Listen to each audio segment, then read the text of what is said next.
그때 성령께서는 예수님을 광야로 내보내셨다. 예수님께서는 광야에서 40일 동안 사탄에게 유혹을 받으셨다.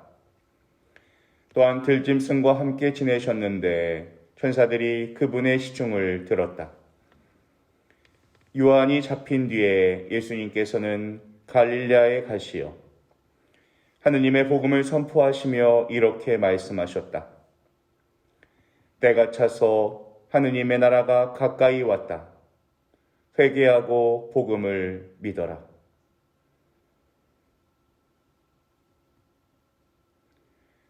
주님의 말씀입니다.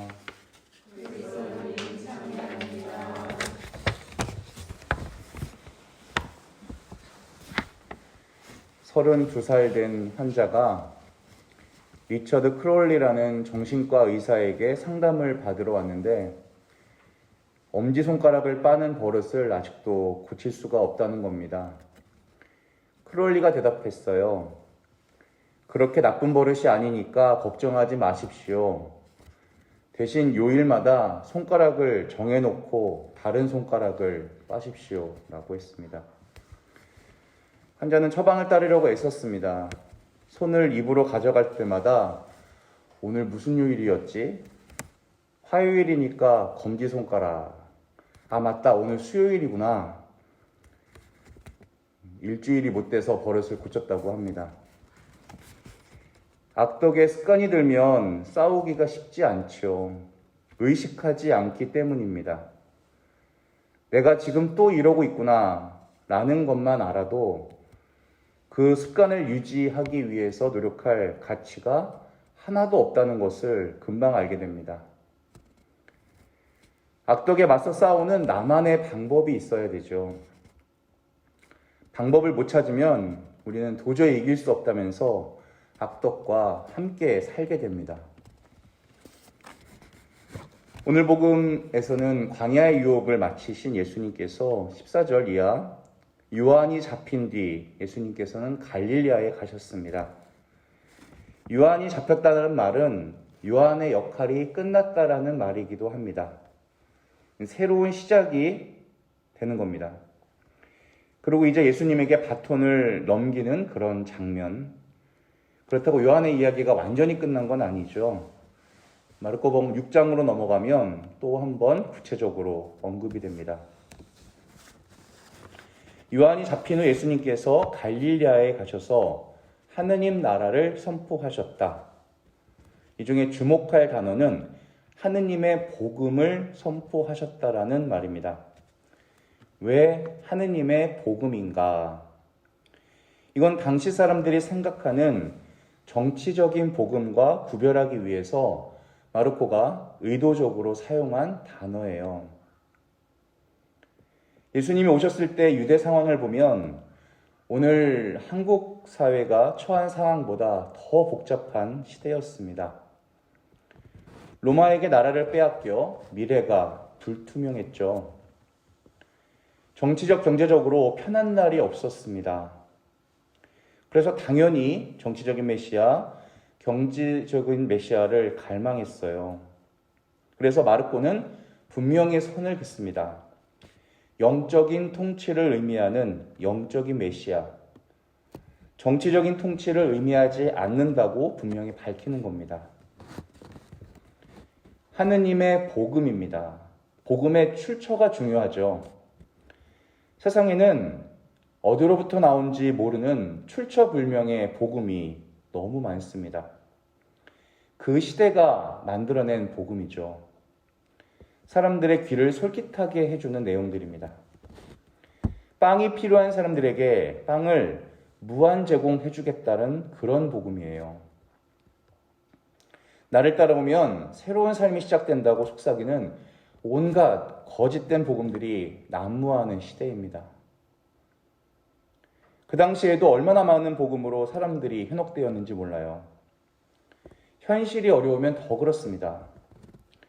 코로나로 힘든 상황이 되니까 이 어려운 상황 속에서 이걸 이용해 사기치는 사람들이 나오잖아요.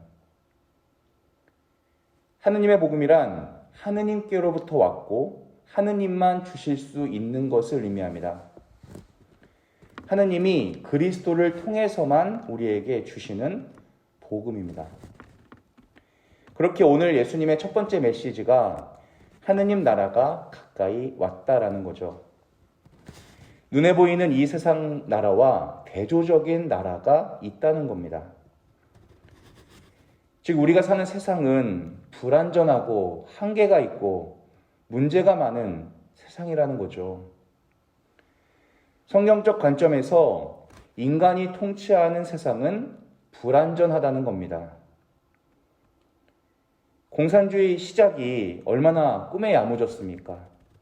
모두가 평등한 기가 막힌 이데올로기입니다.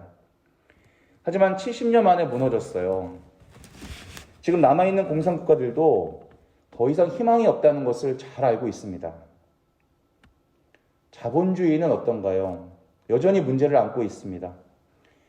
빈부의 격차, 양극화를 해결할 능력이 없어요.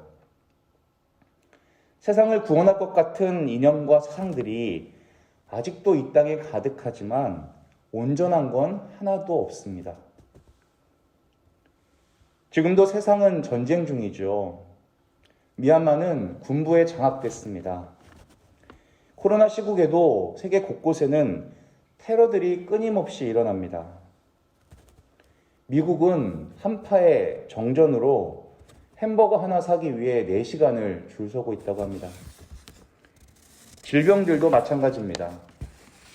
에볼라로부터 사스, 메르스, 코로나, 짐승들은 조류독감, 광우병으로 전염병이 돌고 있습니다. 산업 폐기물과 우리가 만드는 쓰레기로 환경오염이 급속도로 이루어지고 있어요. 오늘 내가 쓰레기통에 버린 플라스틱이 300년이 지나야 없어집니다. 그럼 모든 오염의 부산물들을 인간이 다 질병으로 고스란히 돌려받고 있죠. 성경적 관점에서 인간으로부터 나온 것은 우리를 구원해 낼 수 없다는 결론이 납니다. 인간의 탐욕으로 만든 세상이 얼마나 살벌한지, 얼마나 파괴적인지, 우리가 주님으로 구원받기는 했지만 여전히 죄인일 뿐만 아니라 죄의 성향이 우리를 지배하고 있다는 겁니다. 그토록 바라던 경제적 회복이 우리의 삶의 질을 바꿔놓지 못했어요. 가정들이 깨어지고 또 깨어지고 있습니다. 사람들은 모두 행복한 삶을 원하지만 행복이 무엇인지를 모르고 있습니다. 행복을 갈구할수록 점점 행복에서 멀어져가는 시대다. 그래서 뭐라고 하시는 겁니까? 회개하고 복음을 믿으라는 겁니다. 회개는 단순히 내 생활이 어떻게 잘못됐는지 깨닫는 것을 얘기하는 게 아니에요. 거대한 방향 전환입니다. 삶의 방향이 완전히 바뀌는 일. 세상을 향해 있던 우리 삶의 태도가 완전히 그리스도께로 돌아가는 삶 자체의 변화를 말하는 겁니다. 진정한 복음은 회개를 촉구하고 있습니다. 회개 없이는 복음을 받아들일 수가 없어요. 하지만 오늘날 회개가 없는 복음을 말할 때가 많습니다. 성당만 왔다 갔다 한다고 삶이 조금도 변화되지 않아요. 회개했다면 복음을 믿어라. 하지만 회개만 가지고 충분하지는 않죠. 복음을 믿어야 됩니다. 죄를 깨닫는 것도 힘든 일이지만 더 나아가야 됩니다. 죄를 깨닫기만 하는 건 사실 절망의 상태죠. 어디로 가야 되는 거죠? 그리스도가 없는 곳에서 죄를 다루게 되면 큰일 납니다. 바리사인들이 그랬죠. 율법주의에 빠져서 죄의 문제를 다루기는 했지만 복음이 없었어요.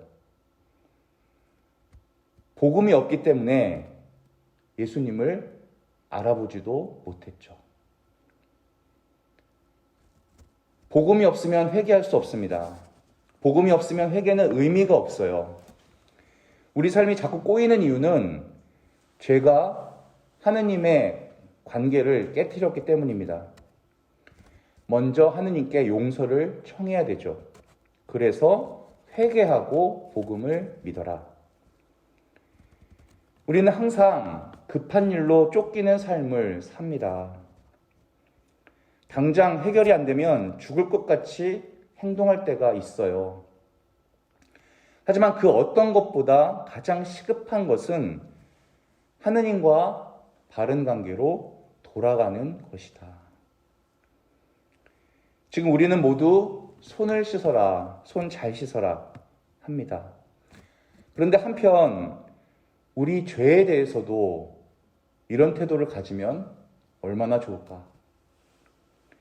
감염을 막기 위해서 마스크를 쓰지만 우리 눈으로, 귀로, 우리 생각으로 침투해 들어오는 이 죄는 우리가 막아왔을까? 얼마나 민감하게 내가 그 나쁜 생각들을 보지 않으려고, 듣지 않으려고, 생각하지 않으려고 애를 써봤는가? 영적인 마스크는 과연 써본 적이 있는가? 우리 삶의 무게중심은 하느님께 두어야 합니다. 우리의 계획이 무엇인가? 그런 것도 중요하지만 하느님의 계획 안에 우리 계획이 들어가 있어야 됩니다. 우리 계획이 아무리 기가 막혀도 그 계획대로 세상이 돌아가질 않아요. 우리가 대단한 계획을 세워 열심히 하려고 하지만 하느님의 시계가 멈추면 그냥 상황 종료입니다. 야고보서 4장 13절엔 이런 말씀 나옵니다. 내가 어느 고을에 가서 1년 동안 그곳에 지내며 장사를 하며 돈을 벌겠다 하고 말하는 여러분은 내일 일을 알지 못합니다. 여러분의 생명이 무엇입니까? 여러분은 잠깐 나타났다 사라져버리는 한 줄기 연기일 뿐입니다. 도리어 여러분은 주님께서 원하시면 우리가 살아서 이런저런 일을 할 것이다 하고 말해야 합니다. 우리는 한 치 앞도 알 수가 없는 존재죠. 우리가 착각하면 안 되는 게 우리 삶을 우리가 임의대로 통제 가능하다고 믿는 겁니다. 세상이 우리와 상관없이 돌아가는 이유가 뭘까요?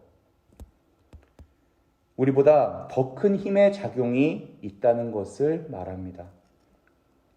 우리의 삶이 한순간 다른 곳으로, 다른 방향으로 돌아갈 수가 있어요. 그래서 우리는 매우 허약한 존재입니다. 내가 힘이 좀 있다고 내 마음대로 할 수 없죠. 돈이 많으면 다 할 수 있을 것 같지만 못하는 게 더 많습니다. 아무리 대단한 권세를 가지고도 하느님이 원하시면 한 방에 끝입니다. 어린아이든 권력자든 큰 사업가든 다 안개와 같죠. 그래서 우리는 하느님 뜻에 반응하는 존재여야 합니다. 믿음에 반응하면 살고 반대로 자기 마음대로 살면 답이 없는 인생이라는 것을 빨리 깨닫고 살아가는 것이 신앙의 첫걸음입니다. 사순절을 시작하며 우리 모두 주님께 돌아가도록 힘써야 합니다. 독선과 교만의 탈을 벗고 주님께 다가가야 합니다. 영적인 마스크를 쓰고 죄의 손을 매일매일 씻어야 합니다. 비뚤어진 마음을 찢고 하느님과 화해하고 이웃과도 화해해야 합니다. 삶의 우선순위와 중심을 되찾고 주님께 집중하는 사순 1주간이 되시기를 기도합니다. 아멘.